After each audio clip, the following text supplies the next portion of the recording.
Alhamdulillahirabbil alamin wassalatu wassalamu ala asyrafil anbiya'i wal mursalin wa ala alihi wa sahbihi ajmain. Amma ba'du. Alhamdulillah. Salam persaudaraan dari Aceh, salam manik nanggro dengan ucapan assalamualaikum warahmatullahi wabarakatuh. Alhamdulillah kita kembali berjumpa dalam kajian singkat dunia jin dan sihir. Dan dunia jin dan sihir ini bahagian daripada iman, bukan bahagian daripada dunia yang mistis lagi menakutkan ya sahabat ya.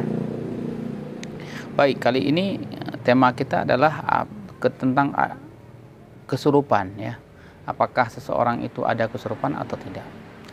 Baik, seiring berkembangnya waktu, berkembangnya ilmu, maka banyak hal yang manusia ini semakin bertambah ilmunya. Misalnya manusia ini mengetahui tentang adanya stres misalnya, atau masalah psikologis, atau masalah fisikis, atau yang lain semacamnya. Ada sebahagian orang yang nampaknya kesurupan, tapi ternyata dia bukan kesurupan, tapi kesurupan karena isi hatinya.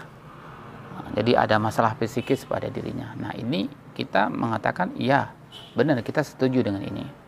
Ada yang sebagai abreaksi atau dengan bahasa yang lain. Nah, kita setuju dengan ini.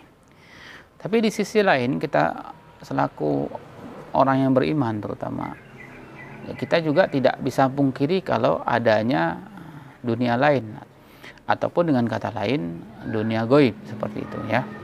Nah, di dalam kita memahami sesuatu, kita jangan terlalu ekstrim atau jangan terlalu jumud mentok di situ saja, tidak. Nah, seperti itu. Nah, jadi kita dalam memahami sesuatu jangan terlalu berlebihan, jangan dengan di situ-situ saja juga. Nah, jadi kita harus lapang dada dalam menerima perbedaan, dan perbedaan itu tentu selalu ada. Nah, tentang masalah kerasukan ini banyak sekali hadis atau kisah. Seperti misalnya kisahnya Ahmad bin Hanbal. Pernah didatangi Ahmad bin Hanbal berkata bahwa ini ada orang yang kerasukan, seorang putri kerasukan. Minta tolong kepada Ahmad bin Hanbal agar membantu meruqyah orang tersebut. Kemudian Ahmad bin Hanbal berkata, bawalah sandalku ini, sandal wudunya, dan katakan kepada jin yang ada dalam tubuhnya, atau Ahmad bin Hanbal menyuruh kamu keluar, kalau tidak akan ditampar 70 kali. Maka orang tersebut ini beranjak pergi ke sana, kemudian disuruh keluar dengan katanya, Ahmad bin Hanbal katakan, kalau kamu tidak keluar akan saya tampar 70 kali. Dan kemudian syaitan ini berkata, kalau Ahmad bin Hanbal yang berkata seperti itu, jangankan untuk keluar dalam tubuh ini, keluar daripada Baghdad ini pun tidak masalah, katanya seperti itu. Nah, ini menandakan kisah-kisah seperti ini sangat sudah diketahui oleh banyak orang ya, orang-orang mukmin, terutama orang-orang yang suka membaca. Nah, bahwa adanya kerasukan, bahkan di dalam banyak hadis ini banyak. Tidak mungkin saya bacakan di sini karena kita mengambil waktu yang sempit ya. Nah, seperti itu. Jadi kerasukan jin ini di dalam pandangan kami, terutama praktisi ruqyah syariah, itu ada. Nah, bagi yang tidak percaya silahkan, tidak masalah. Kita tidak memaksa mereka untuk harus percaya begitu. Tapi bagi kami praktisi ruqyah, atau bagi Anda yang pernah sakit gangguan sihir, gangguan jin, tentu pasti Anda merasa sendiri bahwa kerasukan itu ada. Dan itu bagi yang tidak percaya, harusnya dia melihat secara langsung kerasukan itu ada atau tidak. Nah, seperti itu.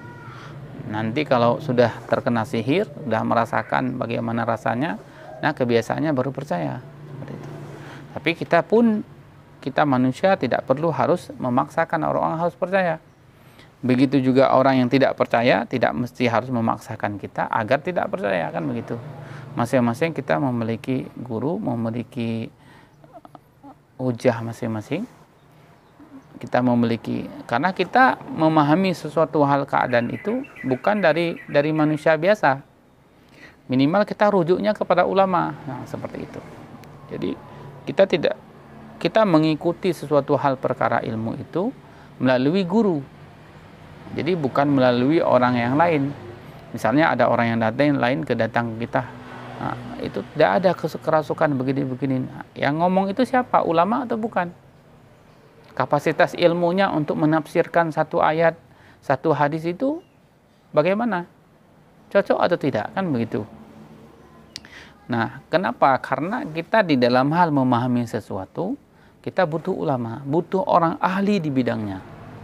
Nah, setingkat santri pun, walaupun dia baru ngaji 7 dan 8 tahun, kemudian mendebat tentang masalah kaidah-kaidah, tafsir-tafsir dan segala macamnya, itu belum sesuai. Nah, ini tanyakan kepada ahlinya di bidang ini, dan kita lebih baik untuk tidak mengikuti penjelasan siapapun yang bukan guru kita dan bukan ahlinya.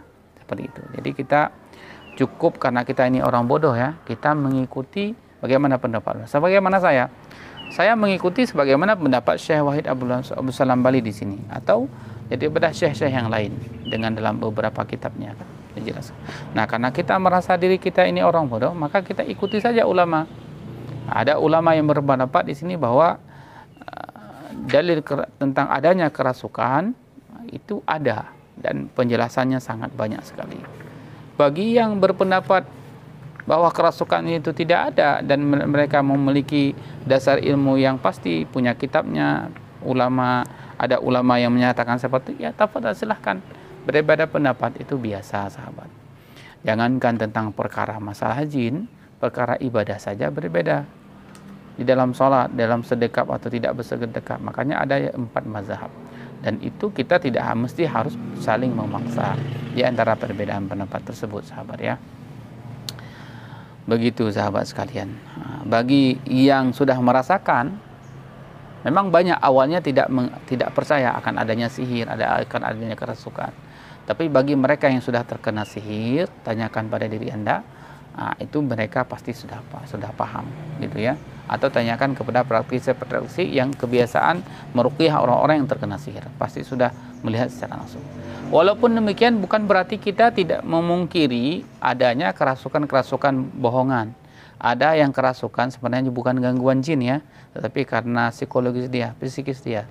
Ada, kita tidak memungkiri itu. Hanya saja belum sampai di situ saja, masih koma itu. Adanya kerasukan yang benaran. Seperti itu. Jadi bagi kami praktisi ruqyah ya, ini tidak ada kontradiktif dengan ilmu pengetahuan. Dengan ilmu pengetahuan yang ada pada diri kita pun kami terima, dan kami juga di sisi yang lain juga kami beriman bahwa adanya kerasukan jin seperti itu ya.